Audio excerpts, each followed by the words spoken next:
In this lesson, we're going to talk all about vibration energetics, sometimes referred to as the law of attraction and how that works. And I want to let you know that this is something that I have developed over time, come to understand over time, and also through practice of keeping my vibration high and exploration of manifestation and seeing things being drawn back to me through this practice. So I encourage you after this lesson to go play, to go experience, and to go see how this works in your daily life, because it does work. So let's explain vibration.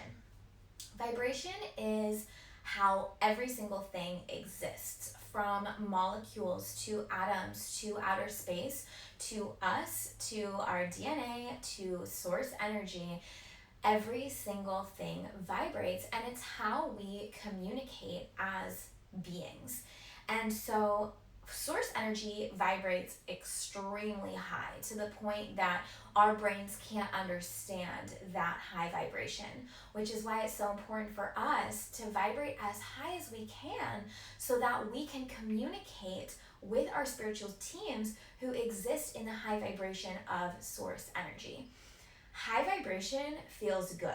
When we vibrate high, we're happy, things are flowing, we feel good, we feel joyful, and it's ananda, it's bliss. It is the best feeling that we could possibly feel.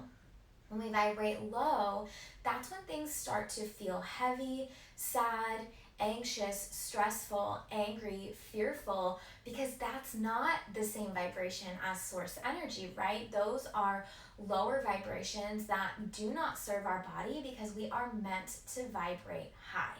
So I always like to explain vibration on a scale of 1 to 10. So ones are low vibrations, such as intense fear, extreme anxiety, stress. Tens are pure joy, bliss state, almost to enlightenment, right? I like to say that we can vibrate at a 10. Those are those days where you're almost scared to change anything because things are going so well, right? So that is how vibration works. And usually we vibrate on between 4s and 7s, right? So most days we hope to be at a 7 or an 8, feeling good, things are flowing. But most days, we have some heavy moments, or we feel fear or stress or anxiety. So we vibrate within that 4 or 5. But the more that we can raise our vibration and get to the 7s, 8s, 9s, 10s, that's when we're living in blissful alignment. That's when our channel, our communication with our spiritual teams are open, and we know exactly what to do every day, because all of these messages are being downloaded so easily and frequently through us, and we're living in that aligned state. So let's talk about how to raise our vibration really easily. Now, there are so many ways to raise your own vibration, but these are the simplest ways to incorporate into your day-to-day life, and the ways that I like to do it best. So, number 1, eating high vibration foods. These are foods that are growing on top of the earth, such as, apples, those are on trees, or herbs that grow out of the earth. You can still eat potatoes and carrots and things that grow underneath, but those are much more grounding energies. So those would vibrate maybe on a 4, whereas an apple might vibrate on a 7 or an 8. So feel what your energy needs, but high vibrational foods. If you do eat meat, there's a lot of study that comes into meat and vibration. So high vibration meats are more like chickens or fish, things that move fast with a lot of energy. Lower vibration are things such as cows or bison that move at a slower pace. But high vibration foods tends to actually not include animal products, and they are things that you would just imagine would vibrate really high, along with foods that are really bright in color. So non-starchy foods, maybe things again like apples or even beets. I know those are a root, but they're purple, and carrots, again a root, but they're orange, right? So foods, lots of greens that vibrate really high. Number 2, wearing light colors. I wear lots of whites, pinks, yellows, even light grays are great. These help to keep your vibration high as darker colors just naturally vibrate lower. So blacks, even dark purples, browns, darker grays, these colors vibrate lower. And so we want to try to keep our vibration high with wearing light colors.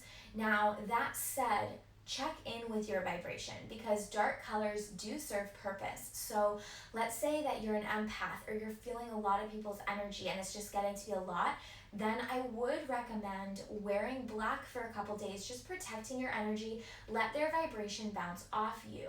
But let's say that your heart feels really closed off. Then I would refrain from wearing black over the heart because we want to keep that space open to let the energy flow through. Let's say you're feeling great, keep the vibe up, wear your whites, wear your light pinks, your light yellows, any light or pastel colors, welcome them into your wardrobe and keep the vibration high and flowing. Number 3, incorporating crystals into your daily life. There is a whole nother course on crystals, Crystal Clear, and that dives deeply into a crystal starter kit, how to raise your vibration with crystals. But some great crystals for you to raise your vibration are lighter crystals such as selenite, blue lace agate, rose quartz, clear quartz, celestite, citrine. Any lighter crystals are really going to help to raise your vibration and keep that communication line open. If you have any questions about specific crystals for you based on how you're feeling, feel free to ask me and I'd be happy to guide you through that. Number 4, aligning the chakras. So we're going to dive deeply into each one of the chakras in your next lesson, but keeping the chakras aligned is extremely important because when that chakra line is open and when all of your all of your chakras are communicating with one another, that is when we're able to communicate with source energy and bring that high vibration flowing through our body on the day to day. Number 5, intuitive shaking and movement. So this one, you really have to let your ego take a back seat. Intuitive shaking is just saying, okay, my body needs a shift. My body needs a vibrational shift. I'm just going to surrender my ego and just move. And just really, I'll show you, it looks a little silly. I would usually do this standing, but shake your body, shake it all around, and really take up as much physical space with your body as you can. Maybe you're going to want to do it to music. Maybe you want to dance. If you feel weird just doing intuitive shaking, then dancing is going to be great for you. Putting on music with a good beat or with a good melody that you can sing to. Singing is also great for this, getting the movement moving out of your throat chakra, the vibration moving out of your throat chakra, and really just singing and dancing and getting the physical vibration moving through your body and getting it any stale energy shifting out, as well as welcoming in joy and play and singing and dancing and moving, shaking, moving with drums. That is in our human memory, our human DNA memory to do that. Lots of native people worshipped and prayed through movement, and so welcoming that in is extremely, extremely beneficial to raising your vibration.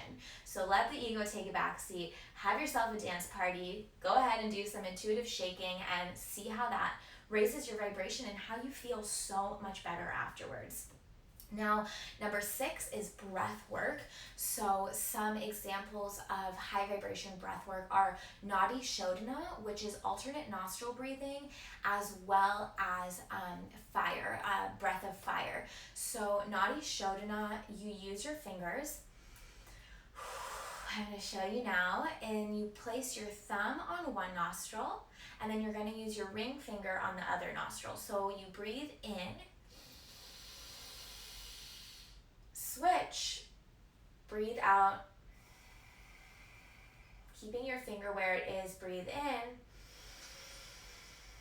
switch, breathe out.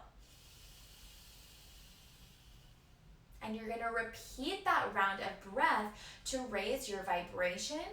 So if you want to do a little bit more research on that, it's called Nadi Shodhana or alternate nostril breathing. Next is your breath of fire, and that is a sharp exhale as you bring your belly button towards your spine through the nose again. So you go, and every time I breathe out, my belly button is shooting back, back, back, back, back, and that is going to really cleanse my energy space. Again, feel free to Google that.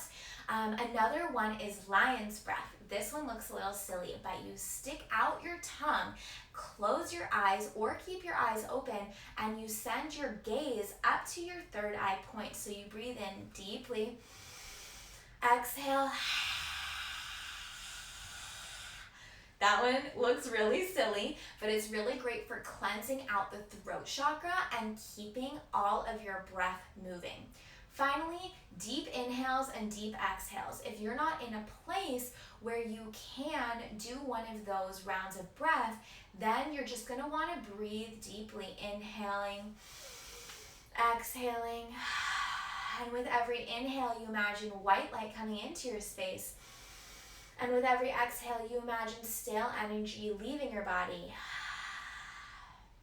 So those are just a few ways of incorporating breath work into your day-to-day life. Even now, just practicing those, I'm feeling airy-fairy. My headspace is like super light, and it feels just so high vibrational, and it's doing it in a really healthy way. Now, of course, if you have any medical conditions or respiratory problems, please make sure that you take proper precautions. Definitely do research before practicing breath work, but those are just a few of my favorite ways to use the breath, your prana, your life force, to raise your vibration. And now, number 7, connecting to source energy through prayer, meditation, journaling, rituals, tarot or oracle cards, visualization, channeling, or working with a healer.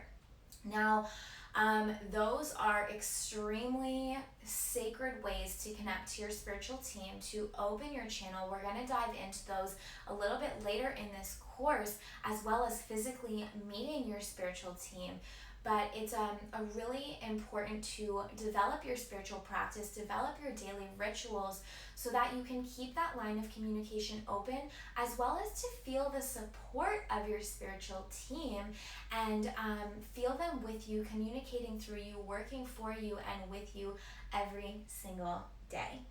So once we raise our vibration, then we can tap into our inner voice, we can communicate with our highest self, as well as our entire spiritual team. And one of the most important ways to understanding that you are in fact communicating, you are in fact downloading, you are in fact channeling, instead of just thinking, right, is learning your intuitive yes. So you want to learn your intuitive yes, so that you're not just sitting there thinking, wait, was that a thought, or was that me actually communicating with them? That's the number one question I get is, how do you know that it's not you? How do you know, meaning me? How do I know that it's not just my brain, right? How do I know that it's actually my highest self and my spiritual team? And that is where your intuitive yes comes in. So after we go through each one of your chakras, we are going to dive deeply into your intuitive yes.